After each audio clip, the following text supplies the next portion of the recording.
சொல்லு நான் அவதாரம் இல்லையம்மா தத்துவம் சொல்லு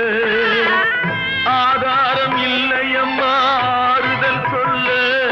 நான் அவதாரம் இல்லையம்மா தத்துவம் சொல்லு பரிகாரம் தேடி நீ எவ்விடம் செல்ல எனக்கு அதிகாரம் இல்லையம்மா வானகம் செல்லு ஒரு நாளும் நான் இது போல் அழுதவன் அல்ல அந்த திருநாளை மகன் கொடுத்தான் யாரிடம் சொல்லு சோதனை மேல் சோதனை போதுமடா சாமி